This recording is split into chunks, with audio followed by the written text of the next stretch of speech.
ಕನ್ನಡ ಸ್ತ್ರೀ ಲೋಕಕ್ಕೆ ಮೇರು ಮೆಟ್ಟಿಸಲೆಂದು ಕನ್ನಡ ಸದಾಶಯ ನಮ್ಮೆಲ್ಲರದ್ದಾಗಿದೆ. ಇನ್ನು ಯಶೋವರ್ಧನೆಯ ಪೂರ್ವಕ ಹಾರೈಕೆಗಳು ಬೆಂಗಳೂರು.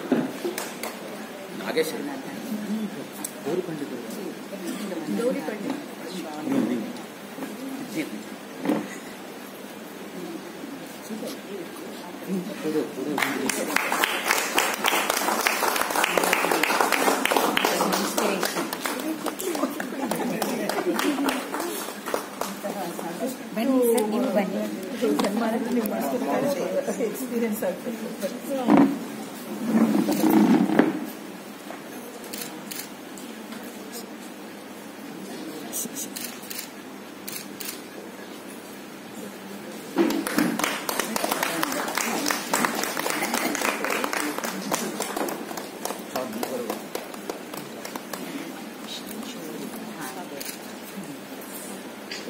ಮುಖ ಕಾಣಬೇಕು.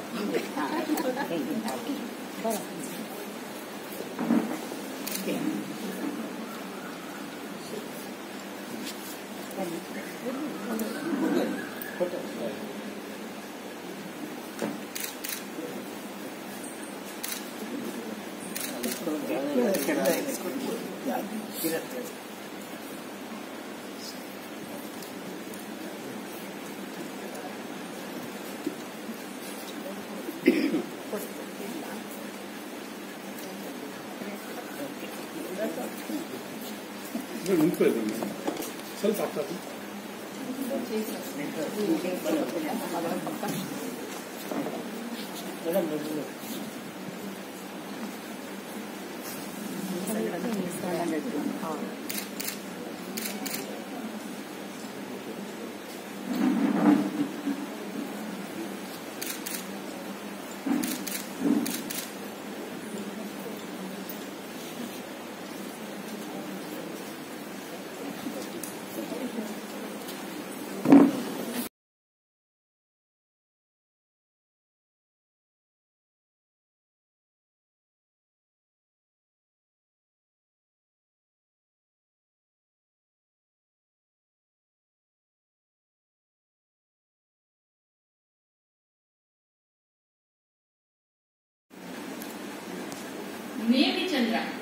ನೇಮಿಚಂದ್ರ ಕನ್ನಡದ ಹೆಮ್ಮೆಯ ಬರಹಗಾರ್ತಿ ಮತ್ತು ಅಪೂರ್ವ ಸಾಧಕಿ.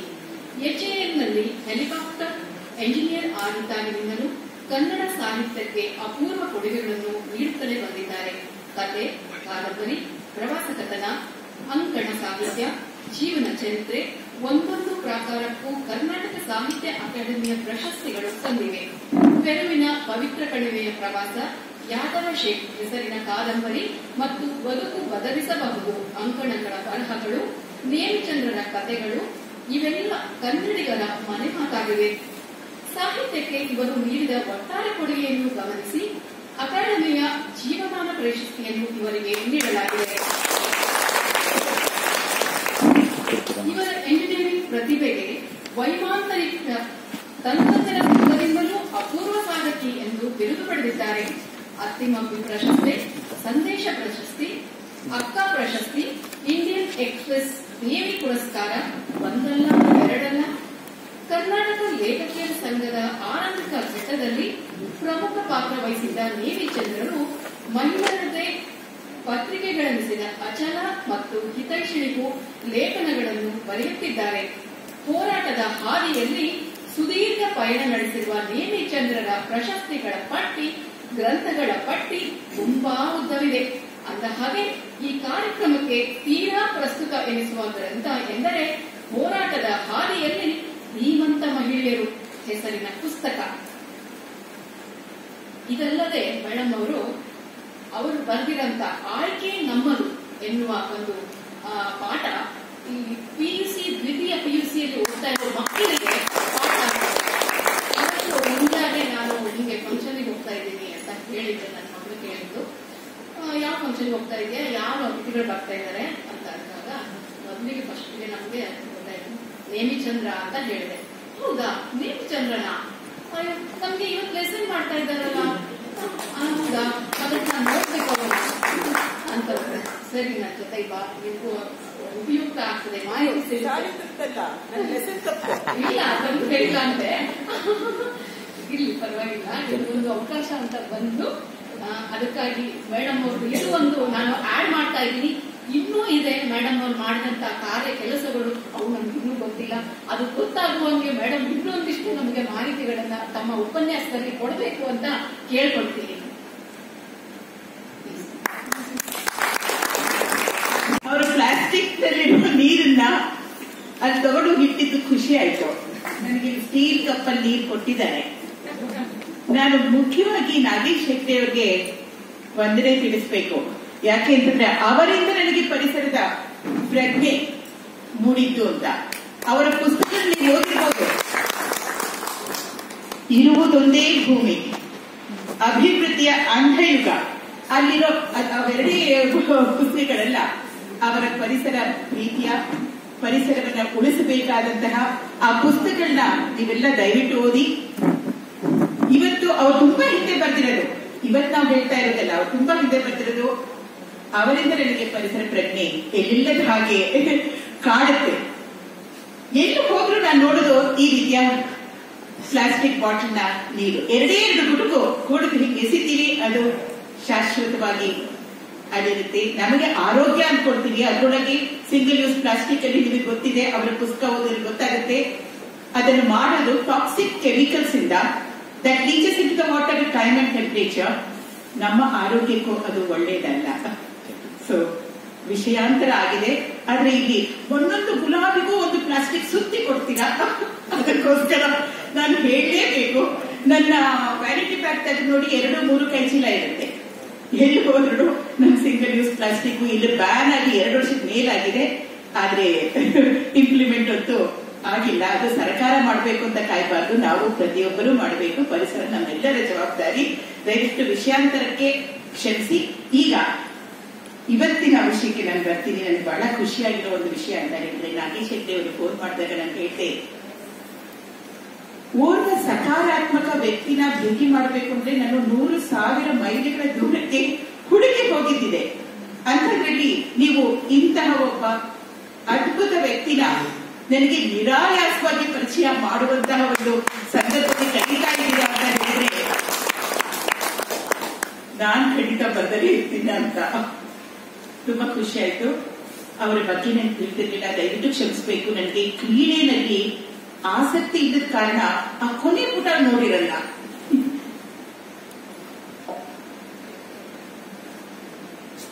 ದೀಪಾ ಅಜಯ್ ಅವರು ತಮ್ಮ ತಾಯ್ತನದ ಜವಾಬ್ದಾರಿಯನ್ನು ಬಹಳ ಗಂಭೀರವಾಗಿ ತೆಗೆದುಕೊಂಡವರು. ಸಾಮಾನ್ಯವಾಗಿ ಮಕ್ಕಳು ಬೆಳೆದ ಹಾಗೆ ತಂದೆ ತಾಯಿಯರ ಒಂದು ನಿರೀಕ್ಷೆ ಇರುತ್ತೆ ನೋಡಿ, ಅದು ಕೂಡ ಬೆಳ್ಕೊಂಡು ಹೋಗುತ್ತೆ. ನನ್ನ ಮಗ ಡಾಕ್ಟರ್ ಆಗ್ಬೇಕು, ಇಂಜಿನಿಯರ್ ಆಗ್ಬೇಕು, ಫಸ್ಟ್ ಬರ್ಬೇಕು, ನಮ್ಮ ಕೊನೆಗಾಲದಲ್ಲಿ ನಮ್ಮನ್ನು ನೋಡ್ಕೋಬೇಕು, ನಾವು ಸತ್ತಾಗ ತಿಥಿ ಮಾಡಿ ನೇರ ಸ್ವರ್ಗಕ್ಕೆ ಏರಿಸ್ಬಿಡ್ಬೇಕು. ಒಂದೇ ಎರಡೇ ದೀಪಾ ಅವರಿಗೆ ಅಂತಹ ನಿರೀಕ್ಷೆಗಳು ಇರಲಿಲ್ಲ ಅಂತ ನಾನು ಹೇಳಿದೆ.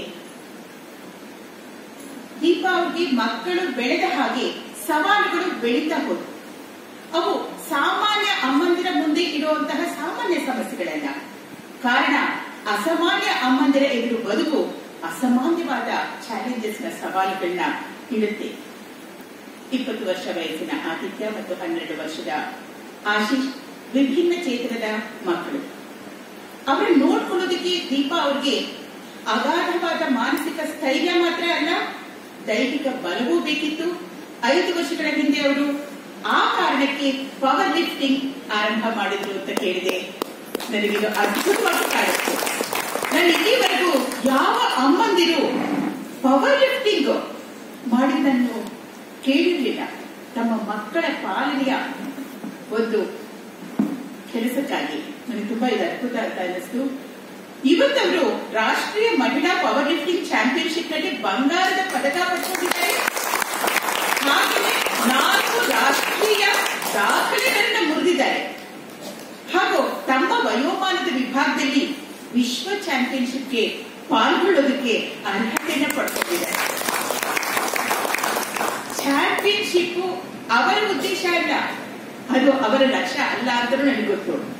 ಆದ್ರೆ ಅವರ ಬದುಕು ಅವರಿಗೆ ಸವಾಲುಗಳ ಜೊತೆಗೆ ಅವಕಾಶಗಳು ಕೂಡ ತೆರೆದಿಟ್ಟಿದೆ. ಅವರು ವಿಶ್ವ ಮಟ್ಟದಲ್ಲಿ ಮಿಂಚಬೇಕು ಅನ್ನೋದು ನಮ್ಮ ಆಸೆ.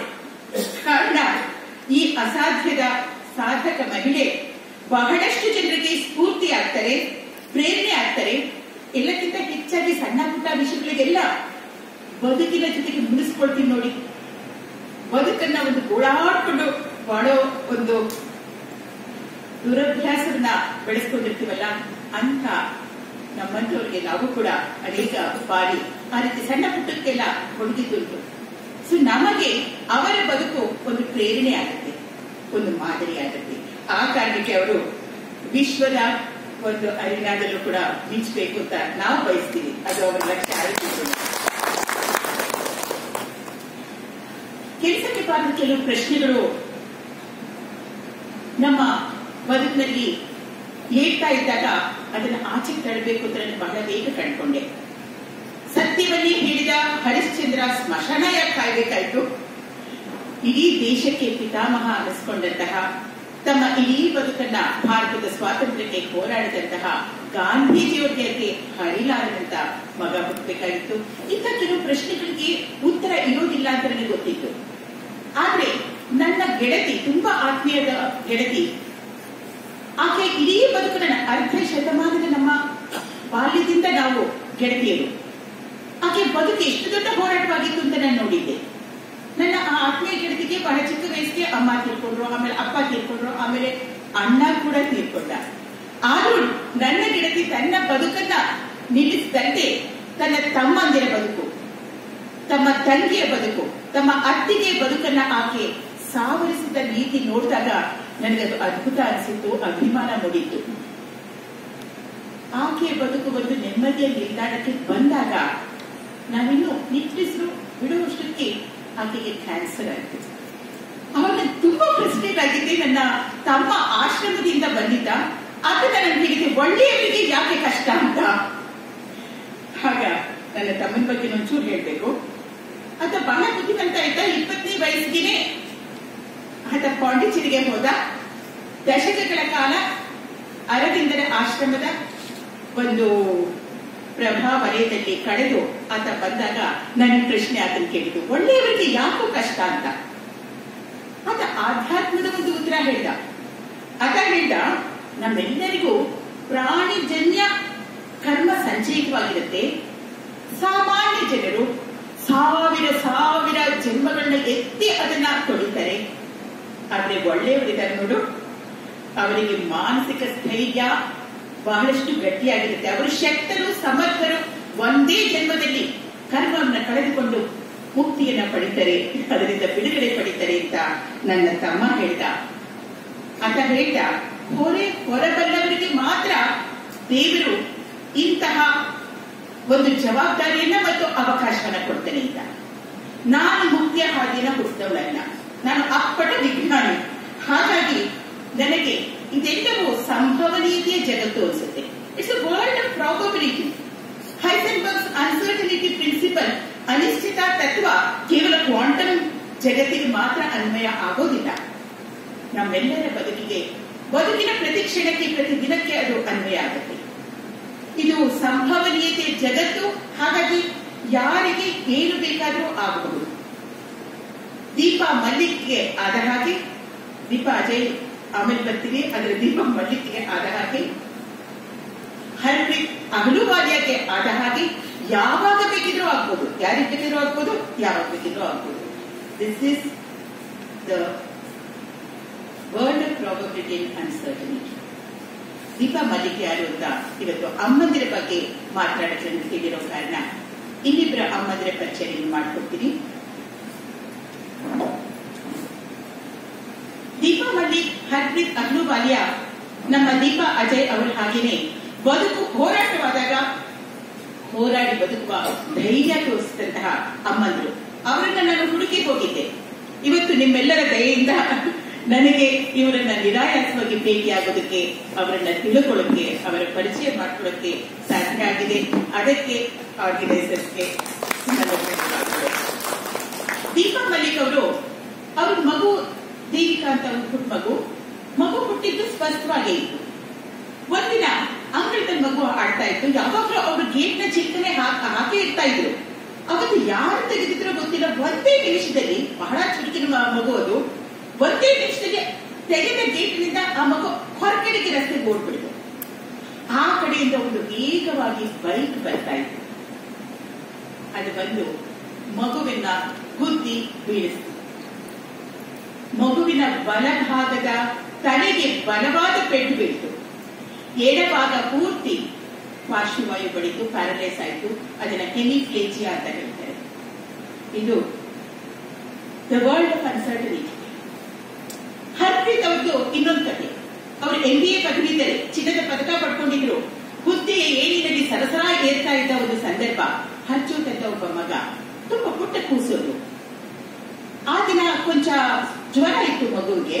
ಆದ್ರೂ ಅವನು ತೊಡೆ ಮೇಲೆ ಅಷ್ಟೊಂದು ಲವಲವಿಕೆಯಿಂದಲೇ ಆಡ್ತಾ ಇದ್ದ. ಯಾಕೋ ಸಾಯಂಕಾಲ ಆದ್ರೂ ಜ್ವರ ಬಿಡ್ಲಿಲ್ವಲ್ಲ ಅಂತ ಹೇಳ್ಬಿಟ್ಟು ಒಂದ್ಸತಿ ಡಾಕ್ಟರ್ ತೋರ್ಸೋಣ ಅಂತ ಹೇಳಿ ದಿಲ್ಲಿಯ ಪ್ರತಿಷ್ಠಿತ ನರ್ಸಿಂಗ್ ಹೋಮ್ಗೆ ಕರ್ಕೊಂಡ್ರು. ಡಾಕ್ಟರ್ ನೋಡಿದ್ರು, ಒಂದು ಇಂಜೆಕ್ಷನ್ ಬರ್ಕೊಟ್ರು. ನರ್ಸ್ಗೆ ಕೊಡೋದಕ್ಕೆ ಹೇಳಿದ್ರು. ನರ್ಸ್ ಬಂದು ಇಂಜೆಕ್ಷನ್ ಕೊಟ್ರು. ಆ ನರ್ಸ್ಗೆ ಯಾವುದೇ ಒಂದು ತರಬೇತಿ ಇರಲಿಲ್ಲ ಅಂತ ಆಮೇಲೆ ಗೊತ್ತಾಗಿದ್ದು. ಆ ನರ್ಸ್ ಕೊಟ್ಟದ್ದು ತಪ್ಪಾದ ಇಂಜೆಕ್ಷನ್. ತಕ್ಷಣ ಮಗುವಿಗೆ ಹೃದಯಾಘಾತ ಆಯಿತು. ಆಕ್ಸಿಜನ್ ಕೊಟ್ಟು ರಿವೈವ್ ಮಾಡಬೇಕಾಗಿತ್ತು. ಆದ್ರೆ ಆ ಯಾವ ಸಲಕರಣೆಗಳು ಆ ಪ್ರತಿಷ್ಠಿತವಾದ ಒಂದು ನರ್ಸಿಂಗ್ ಹೋಮ್ ನಲ್ಲಿ ಇರಲಿಲ್ಲ. ಮಗುವಿನ ಮಿದಿಲು ಶಾಶ್ವತವಾಗಿ ಹಾನಿಯಾಯಿತು. ಮಗು ಆರೋಗ್ಯವಂತ ಮಗು, ಈಗ ತಮ್ಮ ತೊಡೆಯಲ್ಲಿ ಆಡ್ತಾ ಇದ್ದಂತ ಮಗು ಮಿದಿಲು ನಿರ್ಜೀವವಾಗಿ ಬೀಳಂತ ಒಂದು ಸಂದರ್ಭ.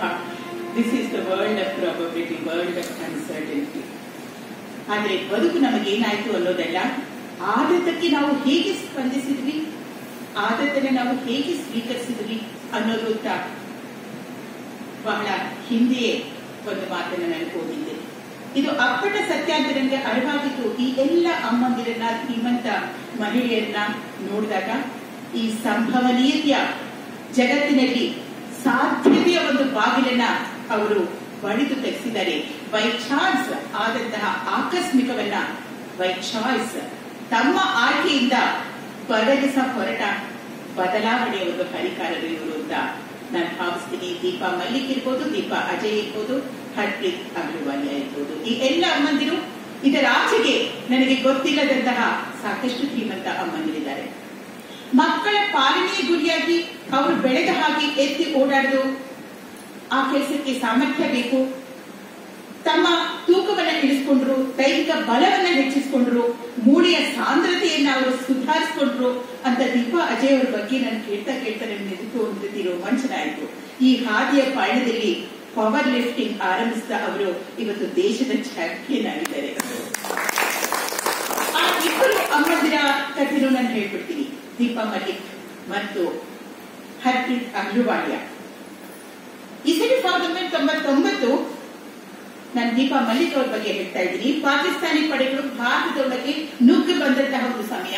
ಭೂಸೇನೆಯಲ್ಲಿ ಅಧಿಕಾರಿಯಾಗಿದ್ದ ಕರ್ನಲ್ ವಿಕ್ರಮ್ ಸಿಂಗ್ ಮಲ್ಲಿಕ್ ಸರಹದ್ದಿನಲ್ಲಿ ಕೊರೆವ ತೀವ್ರ ಚಳಿಯಲ್ಲಿ ಕಾರ್ಗಿಲ್ ಎತ್ತರದಲ್ಲಿ ಹೋರಾಡ್ತಾ ಇದ್ರು. ಇತ್ತ ಅವರ ಪತ್ನಿ ದೀಪಾ ಮಲ್ಲಿಕ್ ತಮ್ಮ 2 ಪುಟ್ಟ ಮಕ್ಕಳನ್ನ, ಅದರಲ್ಲಿ ಒಂದು ಮಗುಗೆ ಆಗಲೇ ಅಪಘಾತ ಆಗಿ ಪಾರ್ಶ್ವವಾಯು ಆಗಿದೆ, 2 ಪುಟ್ಟ ಮಕ್ಕಳನ್ನ ಅಮ್ಮನ ಹತ್ರ ಬಿಟ್ಟು ತಾವೊಬ್ಬರೇ ಕಮಾಂಡ್ ಹಾಸ್ಪಿಟಲ್ಗೆ ಹೋಗಿ ಆಪರೇಷನ್ ಕೊಠಡಿಯನ್ನ ಅವರು ಪ್ರವೇಶಿಸಿದ್ರು. 183 ಹೊಲಿಗೆಗಳ ನಂತರ ಅವರು ಹೊರಗೆ ಬಂದಾಗ ಅವರ ಎದೆಯ ಭಾಗದಿಂದ ಕೆಳಗೆ ಯಾವ ಸ್ವಾಧೀನವೂ ಇರಲಿಲ್ಲ. ಪ್ಯಾರಾಪ್ಲೇಜಿಕ್ ಅನ್ನೋ ಒಂದು ಪದವನ್ನು ಇದಕ್ಕೆ ಬಳಸ್ತಾರೆ. ಕಾರ್ಗಿಲ್ ಯುದ್ಧದಲ್ಲಿ ಭಾರತ ಗೆದ್ದು ವಿಕ್ರಮ್ ಸಿಂಗ್ ವಿಜಯಿಯಾಗಿ ಮನೆಗೆ ಬಂದ್ರು. ಆದ್ರೆ ದೀಪಾ ಅವರ ಬದುಕಿನ ಕಾಳಗ ಈಗಷ್ಟೇ ಆರಂಭ ಆಗಿತ್ತು. ಬಾಲ್ಯದಿಂದಲೂ ಅವರಿಗೆ ಕ್ರೀಡೆಯಲ್ಲಿ ಅತ್ಯಂತ ಆಸಕ್ತಿ ಇತ್ತು. ಕಿಶೋರದಿಂದಲೂ ಬೈಕ್ ಓಡಿಸ್ತಾ ಇದ್ರು. ಹೊರಾಂಗಣದ ಎಲ್ಲ ಚಟುವಟಿಕೆಗಳಲ್ಲಿ ಉತ್ಸಾಹದ ಬುಕ್ಕಿಯಾಗಿ ತೊಡಗಿಕೊಂಡಿದ್ದ ದೀಪಾ ಇವತ್ತು ಒಂದು ಗಾಳಿ ಕುರ್ಚಿಯಲ್ಲಿ ಬಂಧಿಯಾಗಿದ್ರು. ಆದ್ರೆ ಆ ಗಾಳಿ ಕುರ್ಚಿಯಲ್ಲಿ ಬಂಧಿಯಾಗಿಯೇ ಉಳಿಯೋದು ಅವರ ಆಯ್ಕೆ ಆಗಲಿಲ್ಲ. ಈ ಬಗ್ಗೆ ದುರಂತ ಅವರ ಮನೆಗೆ 2ನೇ ಸತಿ ಪ್ರವೇಶ ಮಾಡಿದ್ರು. ಮಗುಗಾಗಿದೆ. ಇವಾಗ ತಾಯಿಗೆ ಕೂಡ ಈ ಇಬ್ಬರು ತಾಯಿ ಮಕ್ಕಳು ತಮ್ಮ ವಿಕಲಾಂಗವನ್ನೇ ದಿವ್ಯಾಂಗವಾಗಿ ಮಾಡಿಕೊಂಡಂತಹ ಒಂದು ಅದ್ಭುತದ ಛಲದ ಕಥೆ ಇದು. ಕ್ರೀಡೆಯಲ್ಲಿ ನನಗೆ ಒಂದಿಟ್ಟು ಆಸಕ್ತಿ ಇಲ್ಲದ ಕಾರಣ ನನಗೆ ಕ್ರೀಡೆ ಸ್ಪೋರ್ಟ್ಸ್ ಬಗ್ಗೆ ಹೆಚ್ಚು ಗೊತ್ತಿರಲಿಲ್ಲ. ದೀಪಾ ಮಲ್ಲಿಕ್ ಅವರಿಂದ ನನಗೆ ಗೊತ್ತಾಯ್ತು ಅದು ಪದಕ ಗೆಲ್ಲೋದು ಅಥವಾ ಸ್ಪರ್ಧೆಗೆ ಗೆಲ್ಲೋದು ಅದಲ್ಲ ಕ್ರೀಡೆ. ನಿಜವಾದ ಕ್ರೀಡಾ ಮನೋಭಾವ ನಾವು ಬದುಕುವ ಪರಿ, ಅದು ಬದುಕನ್ನ ಎದುರಿಸುವ ಒಂದು ಸ್ಪೋರ್ಟಿವ್ ರೀತಿ. ಅದೆಷ್ಟೇ ಅಡೆತಡೆಗಳು ಎದುರಾದರೂ ಬಿಡದೆ ಜಿಗಿದು ಹಾರಿ ಗುರಿಯತ್ತ ಬಲವನ್ನೆಲ್ಲ ಕೂಡಿಸಿ ಸಾಗುವಂತಹ ಒಂದು ಆತ್ಮವಿಶ್ವಾಸದ ಪಯಣ ಕ್ರೀಡೆಯತ್ತ. ಆ ಸ್ಪೋರ್ಟಿವ್ ಮನೋಭಾವವನ್ನ ನಾವು ಬದುಕಿಗೆ ಅಳವಡಿಸಿಕೊಳ್ಬೇಕು ಅಂತ ದೀಪಾ ಮಲ್ಲಿಕ್ ಅವರು ನನಗೆ ಕಲಿಸಿದ್ರು. ಬದುಕು ಕೆಡವಿ ಬೀಳಿಸಿದಾಗ ಕೊಡವಿ ಮೇಲೆದ್ದು ಮುನ್ನಡೆಯುವ ಒಂದು ಜೀವನೋತ್ಸಾಹದ ಒಂದು ಸಂಭ್ರಮ ಇದು ಅಂತ ದೀಪಾ ಮಲ್ಲಿಕ್ ಹಾಗೆಯೇ ನನಗಿವತ್ತು ದೀಪಾ ಅಜಯ್ ಅವರಿಂದ ಕೂಡ ಮನವರಿಕೆ ಆಗ್ತಾ ಇದೆ. ಇಸ್ವಿ 2015ರಲ್ಲಿ ನಾನು ದೀಪಾ ಮಲ್ಲಿಕ್ ಅವ್ರನ್ನ ಭೇಟಿ ಮಾಡಿದಾಗ ಅವ್ರು ಹೇಳಿದ್ರು, ಅವರ ಹಿಂದಿನ ಬದುಕಿನ ಬಗ್ಗೆ ನಾನು ಕೇಳ್ತಾ ಇದ್ದಾಗ, they were glorious years in my wheel chair ಅಂತ. ವೀಲ್ ಚೇರ್ ಅಲ್ಲ, ವೀಲ್ ಚೇರ್. ಅವ್ರು ಹೇಳಿದ್ರು, ಆ ದಿನ ನಾನು ಎದೆಯ ಕೆಳಗಿನ ಭಾಗ ಸ್ವಾಧೀನ ಕಳೆದುಕೊಂಡಂತಹ ಒಂದು ದೇಹದ ಜೊತೆಗೆ ಪುನರ್ ಜನ್ಮ ಪಡ್ಕೊಂಡಿದ್ದೆ. ಪ್ಯಾರಾಪ್ಲೇಜಿಕ್ ಅಂತಂದ್ರೆ ಸುಮ್ಮನೆ ಕಾಲುಗಳು ಸ್ವಾಧೀನ ತಪ್ಪೋಗಿದೆ ಅಷ್ಟೇ ಅಲ್ಲ. ಪ್ಯಾರಾಪ್ಲೇಜಿಕ್ ಅಂತ ಹೇಳಿದಾಗ ಮಲಮೂತ್ರ ವಿಸರ್ಜನೆ ಕೂಡ ಅತ್ಯಂತ ಕಷ್ಟದ್ದು. ಶಿಫ್ಟ್ ಬ್ಯಾಗ್ ಅವುಗಳನ್ನೆಲ್ಲ ಅಳವಡಿಸಬೇಕಾಗುತ್ತೆ. ಈ ಕಾರಣಕ್ಕೆ ಪ್ಯಾರಾಪ್ಲೇಜಿಕ್ ಆದ ಬಹಳಷ್ಟು ಮಂದಿ ಮನೆಯಿಂದ ಹೊರಗಡೆ ಬರೋದಿಲ್ಲ. ಅವರಿಗೆ ಯಾವಾಗಲೂ ಆತಂಕ ಇರುತ್ತೆ, ಎಲ್ಲಿ ಅದು ಸೋರುತ್ತೋ ಏನೋ ಅಂತ ಹೇಳಿ. ಆಗ ದೀಪಾ ಮಲ್ಲಿಕ್ ಅವರು ಯೋಚನೆ ಮಾಡಿದ್ರು, ನಾನು ಇಂತಹ ಪ್ಯಾರಾಪ್ಲೇಜಿಕ್ ಗಳಿಗೆ ಆತ್ಮವಿಶ್ವಾಸವನ್ನ ಮೂಡಿಸುವಂತಹ ಯಾವ್ದಾದ್ರು ಕೆಲಸ ಮಾಡಬೇಕು ಅಂತ ಹೇಳಿ ಅವರು ಮನೆಯಿಂದ ಹೊರಗೆ ಬಂದ್ರು, ಬೈಕ್ ಓಡಿಸಿದ್ರು. ರಾಜಸ್ಥಾನದ ಬಿರು ಬಿಸಿಲಿನ ಮರುಭೂಮಿಯಲ್ಲಿ, ಹಿಮಾಲಯದ ತೀವ್ರ ಚಳಿಯ ಅತಿ ಎತ್ತರದ ಹಾದಿಯಲ್ಲಿ ಅವರು ಸಾವಿರಾರು ಮೈಲಿಗಳ ಕಾರ್ ರ್ಯಾಲಿನಲ್ಲಿ ಭಾಗಿಯಾದ ಪ್ಯಾರಾಪ್ಲೇಜಿಕ್ ಮಹಿಳೆ. ಅಷ್ಟೇ ಅಲ್ಲ, ದೀಪಾ ಅವರು ಪ್ಯಾರಾ ಒಲಿಂಪಿಕ್ಸ್ ನಲ್ಲಿ ಭಾರತಕ್ಕೆ ಪದಕವನ್ನ ತಂದುಕೊಟ್ಟ ಮೊಟ್ಟ ಮೊದಲ ಮಹಿಳೆ. ನನಗೆ ದೀಪಾ ಕೂಡ ಅಂತಾರಾಷ್ಟ್ರೀಯ ಮಟ್ಟಕ್ಕೆ ಹೋಗಿ ಇದೇ ರೀತಿ ದಾಖಲೆಗಳನ್ನು ಮುರಿದು ಹಿಂತಿರುತ್ತಾರೆ ಅಂತ ನನಗೆ ಗೊತ್ತಿದೆ. ಅದು ಅವರ ಲಕ್ಷ್ಯವಲ್ಲ, ನಮಗೆ ಗೊತ್ತಿದೆ. ಆದ್ರೆ ನೀವು ಅದನ್ನು ಮಾಡಬೇಕು. ಯಾಕೆಂದ್ರೆ ನಿಮ್ಮ ಸಾಧಕ ಕಥೆ ನಮ್ಮೆಲ್ಲರಿಗೆ ದಾರಿದೀಪ ಆಗತ್ತೆ, ಮಾರ್ಗದರ್ಶನ ನೀಡುತ್ತೆ. ಇನ್ನು ಒಂದೇ ಒಂದು ಹರ್ಪ್ರೀತ್ ಅಹ್ಲುವಾಲಿಯಾ ಬಗ್ಗೆ ಮಾತನಾಡಿ ನನ್ನ ಮಾತನ್ನು ಮುಗಿಸ್ತೀನಿ. ನೋವಿಲ್ಲದ ಮಲ್ಲಿಕಾ ಹೇಳ್ತಾ ಇದ್ರು, ದೀಪಾ ಮಲ್ಲಿಕ್ ಅವರು, ನೋವಿಲ್ಲದ ಕ್ಷಣಗಳಿಗೆ ಕಾಯ್ತಾ ಕೂತ್ಕೊಂಡ್ರೆ ಬದುಕು ಮುಗಿದೋಗ್ಬಿಡುತ್ತೆ. ನೋವಿನೊಡನೆ ಹೋರಾಟದಲ್ಲಿ ಬದುಕನ್ನ ನಾವು ಮರಿಬೇಕಾಗಿಲ್ಲ. ಅವ್ರು ಹೇಳಿದ್ರು, ಬದುಕಿನ ಜೊತೆಗಿನಂತೂ ಏಕ್ ಅನೋಖಿ ಪ್ರೇಮ್ ಕಹಾನಿ ಅಂತ. ಬದುಕನ್ನ ಇನ್ನಿಲ್ಲದ ಹಾಗೆ ಪ್ರೀತಿಸುವ ಒಂದು ಬಗೆಯನ್ನ ನನಗೆ ಈ ಎಲ್ಲ ಧೀಮಂತ ಅಮ್ಮಂದರು ಕಲಿಸ್ಕೊಟ್ಟಿದ್ದಾರೆ. ಇನ್ನು ಅಹ್ಲುವಾಲಿಯಾ ಅವ್ರ ಬಗ್ಗೆ 2 ಮಾತು ಹೇಳ್ತೀನಿ. ಅವ್ರದ್ದು ಮತ್ತೊಂದು ರೀತಿಯ ಹೋರಾಟ ಆಗಿತ್ತು. ದಿಲ್ಲಿಯಿಂದ 20 ವರ್ಷದ ಹಿಂದೆ ನಾನು ದಿಲ್ಲಿಯಿಂದ ನೋಯ್ಡಾಗೆ ಹೋದೆ. ನೋಯ್ಡಾದಲ್ಲಿ ಅವ್ರ ಮನೆ ಇದ್ದಿತ್ತು. ಅವ್ರ ಮನೆಗೆ ಮೊಟ್ಟ ಮೊದಲ ಬಾರಿ ಭೇಟಿ ಕೊಟ್ಟಿದ್ದು 2 ದಶಕಗಳ ಹಿಂದೆ. ಆರೋಗ್ಯವಂತ ಮಗುವಿನ ಮಿದ್ರು ಇವಾಗ ನಿರ್ಜೀವಾಗಿತ್ತು. ಆ ವಿಷಯದಲ್ಲಿ ಏನೂ ಮಾಡೋ ಹಾಗಿರ್ಲಿಲ್ಲ. ಮಗು ಬೆಳೀತಾ ಇದೆ, ಮಗುವಿನ ಅವಶ್ಯಕತೆಗಳು ಬೆಳೀತಾ ಇದೆ, ಸಮಸ್ಯೆಗಳು ಹೆಚ್ಚುತ್ತಾ ಇದೆ. ಆತನ ಅಳತೆಯ ಪಾಟಿ ಕೂಡ ಸಿಗ್ತಾ ಇರಲಿಲ್ಲ. ಆ ಕಾಲದಲ್ಲಿ 20 ವರ್ಷದ ಹಿಂದೆ ನಮ್ಮ ಭಾರತದಲ್ಲಿ ದೊಡ್ಡದಾದ ಡಯಾಪರ್ ಸಿಗ್ತಾ ಇರಲಿಲ್ಲ. ಈ ಎಲ್ಲ ಸಮಸ್ಯೆಗಳು, ಸವಾಲುಗಳು ಅವರನ್ನು ಪಾತಾಳಕ್ಕೆ ತುಳಿದು ಹಾಕಿತ್ತು. ಆದ್ರೆ ಅವ್ರು ಹೇಳಿದ್ರು, ನಾನು ಮತ್ತೆ ಆ ಪಾತಾಳದಿಂದ ಮೆಲ್ಲನೆ ಮೇಲ್ಬಂದೆ, ಕೆಲಸವನ್ನು ಬಿಟ್ಟೆ. ಯಾಕೆಂದ್ರೆ ಈಗ ನನ್ನ ಲಕ್ಷ್ಯ ನನ್ನ ಮಗು ಮಾತ್ರ ಆಗಿತ್ತು, ಅದರ ಪಾಲನೆ ಆಗಿತ್ತು. ನಾನು ನೋಡಿದೆ, ಸಂಪೂರ್ಣವಾಗಿ ಮಿಗಿಲು ನಿರ್ಜೀವವಾದ ಈ ಮಗುಗೆ ಏನೇನೋ ಪರ್ಸೀವ್ ಮಾಡಕ್ ಆಗ್ತಾ ಇಲ್ಲ. ಆದ್ರೆ ಒಮ್ಮೆ ನೋಡಿದೆ, ಬಣ್ಣ ಬಣ್ಣದ ಹೂಗಳು ನೋಡಿದಾಗ ಒಂದು ಸಣ್ಣ ಮಗುಳಿಗೆ ನನ್ನ ಆ ಮಗುವಿನ ಮುಖದಲ್ಲಿ ಕಾಣಿಸ್ತು. ನನಗೆ ಆ ಮಗುವಿನ ಮುಖದಲ್ಲಿ ಆ ಒಂದು ಸಣ್ಣ ಮುಗುಳ್ನಗೆ ಕಾಣಬೇಕಾಗಿತ್ತು. ನಮ್ಮ ಬದುಕಿಗೆ ಮತ್ತೆ ಬಣ್ಣಗಳನ್ನ ವಾಪಸ್ ತರಬೇಕಾಗಿತ್ತು. ನಮ್ಮ ಟೆರೇಸ್ ನಲ್ಲಿ ತಾರಸಿ ಮೇಲೆ ಸುಮಾರು 800,000 ಕುಂಡಗಳನ್ನ ಇಟ್ಬಿಟ್ಟು ಅಲ್ಲಿ ನಾನು ವರ್ಣರಂಜಿತವಾದ ಹೂಗಳನ್ನ ಬೆಳೆಯೋದಕ್ಕೆ ಶುರು ಮಾಡಿದೆ ಅಂತ. ನಾನು ಹೋದಾಗ ಅವರ ತಾರಸಿ ವರ್ಣರಂಜಿತವಾಗಿತ್ತು. ಅವರಿಗೆ 3ನೇ ಬಾರಿ ನೋಯ್ಡಾದಲ್ಲಿ ಅತ್ಯುತ್ತಮ ಉದ್ಯಾನವನ ಅಂತ ಹೇಳ್ಬಿಟ್ಟು 3ನೇ ಬಾರಿ ಪ್ರಶಸ್ತಿ ಬಂದಿತ್ತು. ಮತ್ತೆ ಪ್ರಶಸ್ತಿ ಅವರ ಉದ್ದೇಶ ಆಗಿರ್ಲಿಲ್ಲ, ಆದ್ರೆ ಅವಾಗ ಬಂದಿತ್ತು. ನಾನು ಅವ್ರ ಮನೆಗೆ ಮತ್ತೊಮ್ಮೆ ಹೋಗುವ ಸಂದರ್ಭ ಬಂತು. ಸುಮಾರು 2016-17 ಅನ್ಸುತ್ತೆ. ಈ ಬಾರಿ ನಾನಲ್ಲಿ ಹೋದಾಗ ನೋಡ್ತೀನಿ ಅವರ ಇಡೀ ಮನೆ ಮತ್ತು ಗರಾಜ್ ಎಷ್ಟು ಆಕರ್ಷಕವಾಗಿ ವರ್ಣರಂಜಿತವಾಗಿತ್ತು ಅಂತಂದ್ರೆ ಈ ಬಾರಿ ಪಾರ್ಸಲಿನಲ್ಲಿ ಮಾಡಿರೋ ಅತ್ಯಾಕರ್ಷಕವಾದ ಕುಂಡಗಳಲ್ಲಿತ್ತು. ಅವ್ರು ಹೇಳಿದ್ರು ಅನೇಕ ಕುಂಬಾರ ಕುಟುಂಬಗಳನ್ನ ನಾನು ಒಳಗೊಂಡು, ಅದು ಒಂದು ದೊಡ್ಡ ಉದ್ಯಮ ಆಗಿತ್ತು, ಆ ಕುಂಬಾರ ಕುಟುಂಬಗಳ ಜೊತೆಗೆ ಒಳಗೊಂಡು ನಾನು ಇವುಗಳನ್ನ ಡಿಸೈನ್ ಮಾಡ್ತೀನಿ ಅಂತ. ಸುಂದರವಾದ ಆಕರ್ಷಕವಾದ ಆ ಪಾರ್ಸಲಿನ್ ಪಾಟ್ಸ್, ಶೋ ಪೀಸಸ್, ಅದರ ನಡುವೆ ಇಷ್ಟೊಂದು ಸುಂದರವಾದ ಹೂಗಿಡಗಳು ಮತ್ತು ಎಲೆಗಳು ಇರುವಂತಹ ಆ ಒಂದು ಉದ್ಯಮವನ್ನ ಅವರು ಬಹಳ ಎತ್ತರಕ್ಕೆ ತೆಗೆದುಕೊಂಡು ಹೋಗಿದ್ರು.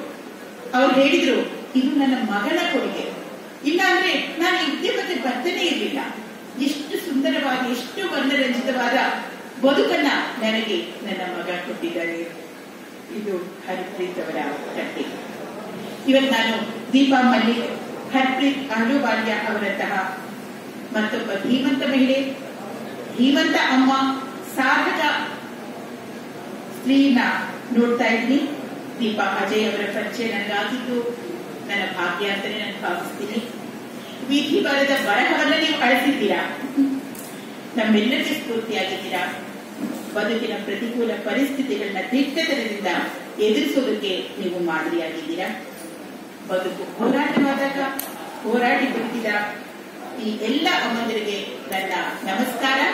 ಅದರಲ್ಲೂ power lifting powerful mother Geetha Ajay ಅವರಿಗೆ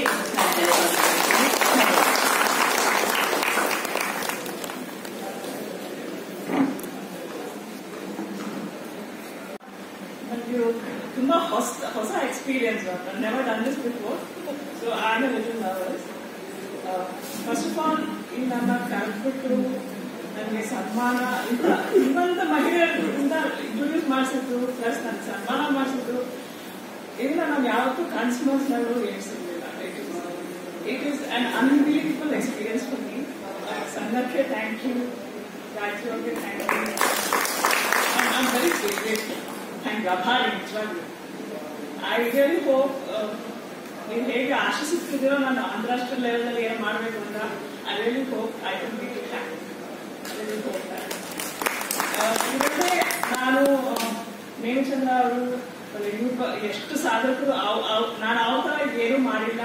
ಪ್ಲಸ್ ಅವ್ರು ದೀಪಾ ಮಲ್ಲಿಕ್ಕು, ಆಮೇಲೆ ಹರ್ಪ್ರೀತ್ ಅಹಲೂವಾಲಿಯಾ ಹೇಳಿದ್ರು, ನಾನು ಆ ತರ ಲೆವೆಲಲ್ಲೂ ಏನು ಮಾಡಿಲ್ಲ ಇನ್ನೂ. ಡೆಫಿನೆಟ್ಲಿ ಅವರು ನನಗೆ ಇನ್ಸ್ಪಿರೇಷನ್, ಇವರಿಬ್ಬರು ನನಗೆ inspiration. I really hope I can achieve something. All thanks to my children who have been the reason. Sport ಇದೆ, ಇದರಲ್ಲಿ ನಾನು ಅಚೀವ್ ಏನೋ ಸಾಧನೆ ಮಾಡ್ಬೋದು ಅಂತ ನನಗೆ ತಿಳಿದಿದ್ದು ಮಕ್ಕಳಿಂದ. So I am so grateful for everything. ನಾನು ಕರ್ಕೊಂಡ್ಬಂದು ಅಮ್ಮ ಬಂದು ನನ್ನ ಫುಲ್ ಫ್ಯಾಮಿಲಿ ಬಂದು ಹೇಳಿ ಅದನ್ನ ನನ್ನ ಈ ತರ ಸನ್ಮಾನಿಸಿದ ಅವ್ರು ವಿಟ್ನೆಸ್ ಮಾಡಿದ್ದು, that is another thing for me. ಅದೇ ಸರ್ ಈ ತರ ಕನ್ಸ್ಪನ್ಸಲ್ ಆಗುತ್ತೆ ನಾನು ಯಾವತ್ತೂ ಯೋಚಿಸಿರ್ಲಿಲ್ಲ. I am so grateful. I just hope ಈ ತರ ನಂತರ ಈ ದೇಶದ ಎಷ್ಟು ಜನ ಅಮ್ಮಂದಿರ್ಬೋದು, ಅವರು ಈ ತರ ಸಿಚುವೇಶನ್ ಬಂದಾಗ ಎಷ್ಟು ಹೋಗಿರ್ತಾರೆ ಅವರು. ಯಾಕೆಂದ್ರೆ ಇಟ್ಸ್ ಅನ್ ಎಂಡ್ಲೆಸ್ ಜರ್ನಿ ಅಂತಾರಲ್ಲ, it's like never ending journey. ಮಕ್ಕಳು ಇವಾಗ ಲಿಟರಲಿ ನೆವರ್ ಗ್ರೋ ಅಪ್ ಅಲ್ವಾ. ಸೊ ಎಮೋಷನಲಿ ಆಲ್ಸೋ ಒಂಥರ ಮನಸ್ಸು ಎಲ್ಲೋ ಒಂಥರ ಕುಗ್ಗತ್ತೆ. ಅಲ್ಲಿ ತಮಗ್ ತಾವು ತೊಡಸ್ಕೊಂಡು ಏನಾದ್ರೂ ಮಾಡಬಹುದು, ತಮ್ಮ ಅಚೀವ್ಮೆಂಟ್ಸ್ ಬಗ್ಗೆನೂ ಸ್ವಲ್ಪ ಫೋಕಸ್ ಮಾಡಬಹುದು. ಮಕ್ಕಳ ಜೊತೆ ಮಕ್ಕಳನ್ನ ಹೆಂಗ್ ಬೆಳೆಸಿ ಆ ತಾಯ್ತನ ಅವ್ರನ್ನ ನೋಡ್ಕೋಬೇಕು, ಕೇರ್ ಗಿವಿಂಗ್ ಅಂತ ರೋಲ್ ಅಂತ ಒಪ್ಕೊಂಡು ತಮ್ಮನ್ನ ತಾವೇ ತೊಡಸ್ಕೊಂಡು ಏನಾದ್ರೂ ಮಾಡಬಹುದು ಅಂತ ನನ್ನ ಮೂಲಕ ಅವ್ರಿಗೆ ಈ ತರ ಒಂದು ಸಂದೇಶ ಸಿಕ್ಕಿದ್ರೆ I will be very happy. Thank you so much. 3 chair ಹಾಕಿದ್ದು ಸರಿಯಾಗಿ ಎಲ್ಲ ತುಂಬಾ ಮುಂದೆ ಸಾಧಕಿಯರೆಲ್ಲ ಕಡೆ ಕಾಣ್ತಾ ಇದ್ದಾರೆ. ಅಲ್ಲಿ ವತ್ಸಲ ಇದ್ದಾರೆ, ಅಲ್ಲಿ ಕಲ್ಪನಾ ಇದ್ದಾರೆ, ಅನೇಕ ಸಾಧಕಿಯರು ಬಂದಿದ್ದಾರೆ, ಸಾಧಕರು ಇದ್ದಾರೆ. ಅಂತಾರಾಷ್ಟ್ರೀಯ ಖ್ಯಾತಿಯ ಡಾಕ್ಟರ್ KS ರಾಜಾರಾಮ್ ಇಲ್ಲಿದ್ದಾರೆ. ಆ ಒಂದರ್ಥದಲ್ಲಿ ಈಗ ಕಾವ್ಯ, ಸಂಗೀತ, ನೃತ್ಯದ ತ್ರಿವೇಣಿ ಸಂಗಮವನ್ನು ಪ್ರದರ್ಶನ ಮಾಡಿದ ಡಾಕ್ಟರ್ KS ಪವಿತ್ರ ಅವರ ರಸಮಯ ಕ್ಷಣಗಳ ನಂತರ ನಾನು ಸ್ವಲ್ಪ ಒಣ ಮಾತಾಡ್ತಾ ಇದ್ದೀನಿ ಅಂತ ಅನಿಸುತ್ತೆ, ಕ್ಷಮಿಸಬೇಕು. ಆದರೆ ಕೆಲವೊಂದು ಮಾಹಿತಿಗಳು ಬಿಟ್ಟು ಹೋಗಿದ್ದಾವೆ. ಇವತ್ತು ಕಳೆದ ವಾರ ಸುಧಾದಲ್ಲಿ ದೀಪಾ ಅಜಯ್ ಬಗ್ಗೆ ಒಂದು ಲೇಖನ ಬಂತು, ಅವರು ಹೇಗೆ ಸಾಧನೆ ಮಾಡಿದ್ರು ಅಂತ. ಅದನ್ನು ನೋಡಿದ ತಕ್ಷಣ ಗಾಯತ್ರಿಯವರು ನಾವು ಒಬ್ಬರನ್ನು ಸನ್ಮಾನ ಮಾಡಬೇಕಂತ ಕ್ವಿಕ್ ರಿಯಾಕ್ಷನ್ ಅನ್ನೋದು ಅದು. ಅದೇ ಟೈಮ್ನಲ್ಲಿ ನೇಮಿಚಂದ್ರ ಅವರು ಅಲ್ಲೆಲ್ಲೋ ಇಂಡೋನೇಷ್ಯಾದ ಆಚನ ಗುಣಾಂಕವನ್ ಅಂತ ಆ ಊರಿಗೆ ಹೋಗಿ ಅದ್ರ ಬಗ್ಗೆ ಬರೀತಾ ಇದ್ರು. ಅದು ಎಷ್ಟು ಕ್ವಿಕ್ ಅಂದ್ರೆ, ಮೊನ್ನೆ ಫೆಬ್ರವರಿ ತಿಂಗಳಲ್ಲಿ ವಿಜ್ಞಾನಿಗಳು ಆ ವಿಷಯದಲ್ಲಿ ಮಾತಾಡ್ತಾ ಇದ್ರು, ಒಂದೊಂದು ಅಪೂರ್ವ ಜಾಗ ಇದೆ ಅಂತ. ಇವರು ತಕ್ಷಣ ನಾವು ಹೋಗ್ಬೇಕು ಅಂತ ಹೇಳಿ ಹೋಗಿ ಬಹುಶಃ ಇಂಡೋನೇಷ್ಯಾದಲ್ಲೂ ಇಲ್ಲದೆ ಹೋದಷ್ಟು ಮಾಹಿತಿಯನ್ನ ಆದಿ ದೇಶದವರಿಗೆ ಕೊಟ್ಟು ಅದನ್ನ ಕನ್ನಡದವರಿಗೆ ಕೊಟ್ಟಲ್ಲ, ಅದ್ಭುತವಾದ. ಅದನ್ನ ಮಾಡ್ತಾ ಇರಬೇಕಾದ್ರೆ ನಾನು ಚಿಕ್ಕದಾಗಿ ರಿಕ್ವೆಸ್ಟ್ ಮಾಡಿಕೊಂಡೆ, ಹೀಗೆ ದೀಪಾ ಅಜಯ್ಗೆ ಸ್ವಲ್ಪ ಸನ್ಮಾನ ಮಾಡಬೇಕು ಅಂತಿದ್ದಾರೆ, ಬಂದು ಮಾಡ್ತೀರಾ ಅಂತ ಹೇಳಿ. ತಕ್ಷಣ ಒಪ್ಕೊಂಡ್ರು. ಹಾಗಾಗಿ ದೀಪಾ ಅಜಯ್ ಬಗ್ಗೆ ಲೇಖನ ಬಂತು, ಹಾಗೆ ನೇಮಿಚಂದ್ರ ಅವರ ಬಗ್ಗೆ ಅವ್ರ ಬರೆದ ಲೇಖನ ಬಂತು. ಇವತ್ತು ಪ್ರಜಾವಾಣಿಯಲ್ಲಿ ಡಾಕ್ಟರ್ KS ಪವಿತ್ರ ಅವರ ನೀಟ್ ಎಕ್ಸಾಮ್ ಬಗ್ಗೆ ಹೇಗೆ ಮಾನಸಿಕ ಸ್ಥೈರ್ಯವನ್ನು ಧರಿಸಬಹುದು ಅವರು ಸಾಧಕಿಯಲ್ಲ ಅದು ಕುರಿತಾದ ಸಾಹಿತ್ಯ ಸೃಷ್ಟಿಯಾಯಿತು. ಡಾಕ್ಟರ್ KS ಪವಿತ್ರಾಗ ನಾವು ಈ ಕಾರ್ಯಕ್ರಮ ಮಾಡ್ತೀವಿ, ಸನ್ಮಾನ ಮಾಡ್ತೀವಿ ಅಂತ ಗೊತ್ತಿರಲಿಲ್ಲ. ನಿನ್ನೆ ರಾತ್ರಿ ಅವರು ಟ್ರೈನ್ ಹತ್ತಿ ಬೆಳಗ್ಗೆ ಬಂದು ವೇಷ ಬದಲಿಸ್ಕೊಂಡು ಆ ಹೊತ್ತಿನಲ್ಲೇ ತಾಯಂದಿರ ಬಗ್ಗೆ, ಯಾಕಂದ್ರೆ ಇವತ್ತು ಸನ್ಮಾನ ಇತ್ತಲ್ಲ, ಅಷ್ಟು ಕ್ವಿಕ್ ಆಗಿ ಮಾತೃತ್ವದ ಬಗ್ಗೆ, ತಾಯಂದಿರ ಬಗ್ಗೆ ಒಂದು ವಿಶೇಷ ನೃತ್ಯವನ್ನು ರೂಪಿಸಿ ತೋರಿಸಿದ್ರಲ್ಲ, ಆ ಕ್ವಿಕ್ನೆಸ್, ಆ ಅಲರ್ಟ್, ಸಮಯಕ್ಕೆ ಸ್ಫೂರ್ತಿಯನ್ನ ನಾವು ಪಡೆಯೋದಷ್ಟೆಲ್ಲ ಜನಕ್ಕೂ ಕೊಡುವಂತ ಅದ್ಭುತವಾದ ಕೆಲಸ ಇವತ್ತು ನಡೆದಿದೆ. ಮುಖ್ಯವಾಗಿ ಗಾಯತ್ರಿಯವರು ಅವರ KPTCL ಲೆಕ್ಕಾಧಿಕಾರಿಗಳ ಸಂಘ ತುಂಬಾ ಉತ್ತಮವಾದ ಕಂಟ್ರಿಬ್ಯೂಷನ್ ಮಾಡ್ತಾ ಇದೆ. ಡಾಕ್ಟರ್ ಪವಿತ್ರ ತಾನು ಹೇಳ್ದಂಗೆ ಸಮಾಜಕ್ಕೆ ಇವೆಲ್ಲ ಬೇಕಾದಂತಹ ಕಾರ್ಯಕ್ರಮಗಳು ನಮಗೆ KPTCL ಲೆಕ್ಕಾಧಿಕಾರಿಗಳಂತಹ ಸಂಘಟನೆಗೂ ಕೂಡ ನಮಗೆ ಸಹಾಯಕ ಆಗ್ತವೆ. ಇಂಥ ವಿಚಾರಗಳನ್ನ ಪ್ರಸಾರ ಮಾಡುವುದು. ಅವರು ಕೇವಲ ಇಲ್ಲಷ್ಟೇ ಅಲ್ಲ, ಪ್ರತಿ ತಿಂಗಳಿಗೆ ಒಂದೊಂದು ಶನಿವಾರ ದಿವಸ ಇಲ್ಲಿ ಕಾರ್ಯಕ್ರಮ ಮಾಡ್ತಾರೆ. ಅಲ್ಲಿ ಸಿರ್ಸಿಯಲ್ಲಿ ಗಾಯತ್ರಿ ಗೆಳೆಯರ ಸಂಘ ಅಂತೇಳಿ ಅಲ್ಲಿ ಹೋಗಿ ಅಲ್ಲಿಯ ಸ್ಥಳೀಯರಿಗೆ ಬೆಂಗಳೂರಿನ ಅಥವಾ ಬೇರೆ ಬೇರೆ ಕನ್ನಡದ ಪ್ರತಿಭಾವಂತರನ್ನ ಪರಿಚಯಿಸುವಂತ ಕೆಲಸ ಮಾಡ್ತಾ ಇದ್ದಾರೆ. ಇವರಿಗೆ ಹಾಗೂ ಶ್ರೀಮತಿ ಗಾಯತ್ರಿ ಅವರಿಗೆ ಮತ್ತು ನಿಮ್ಮೆಲ್ಲರಿಗೂ ಕೂಡ ನನ್ನ ವಿಶೇಷ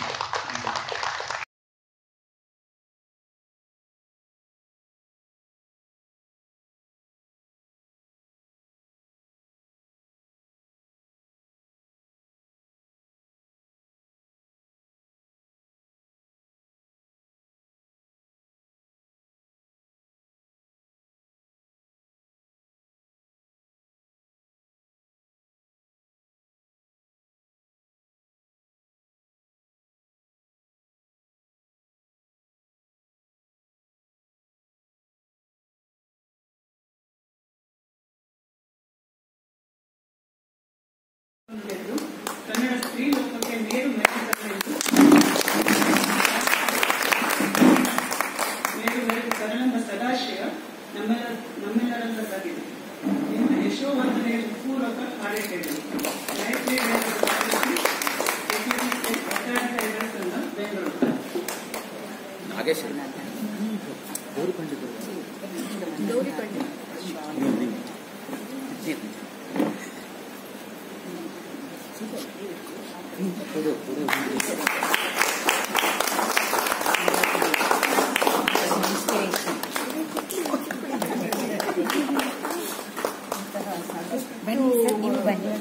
ಸನ್ಮಾನಕ್ಕೆ ನೀವು ಮಾಡಿಸ್ಬೇಕಾದ್ರೆ ಎಕ್ಸ್ಪೀರಿಯನ್ಸ್ ಆಗ್ತದೆ.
ನಿಂತ್ಕೊಳ್ಳಿ ಸ್ವಲ್ಪ ಆಗ್ತದೆ.